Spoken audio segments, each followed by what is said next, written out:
Number one is look at how we have moved away from our foods. In 1884,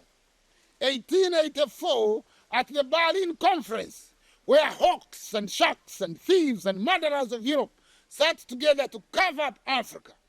Africa was not a net importer of food.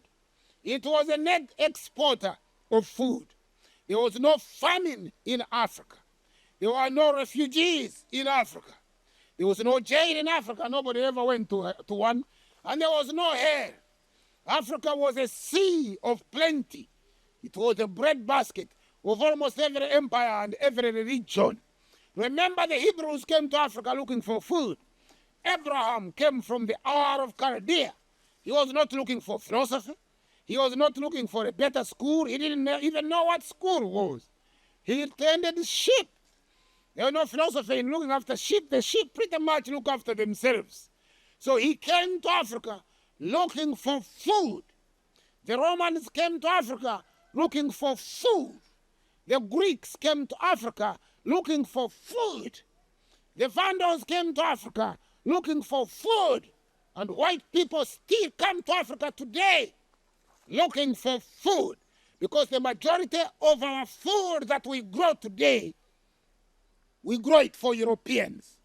You call it cash crops, but it is a silly name to call a food a cash crop, because every food that can be converted to cash can technically be called a cash crop. Therefore, a pawpaw is a cash crop, a pineapple is a cash crop, a mango is a cash crop, a banana is a cash crop. A cash crop is a food crop depending on who eats it. And white people eat food that they don't have.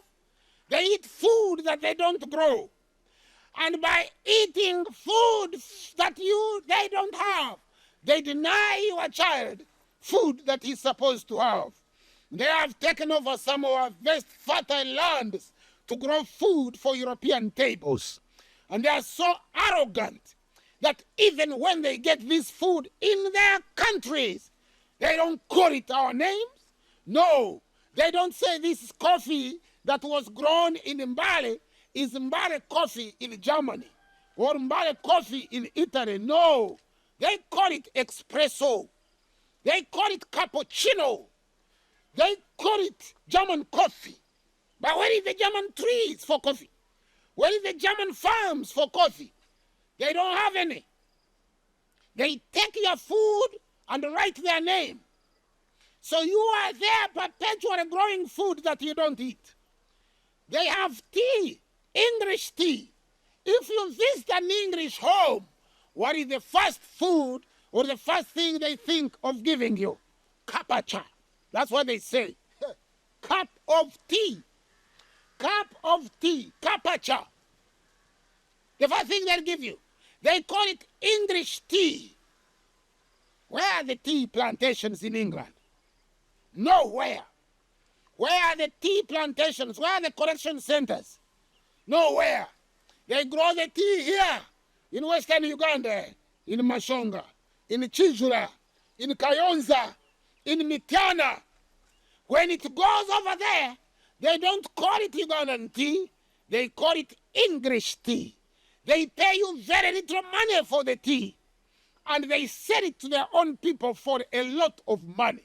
They give you slave wages, and they call it a cash crop. If it was a cash crop, you would be rich. It is not a cash crop. It is a plantation aimed at making you into a slave. It is one of the weakest links in Africa, that Africa moved away from growing food that African people eat to food that you don't eat.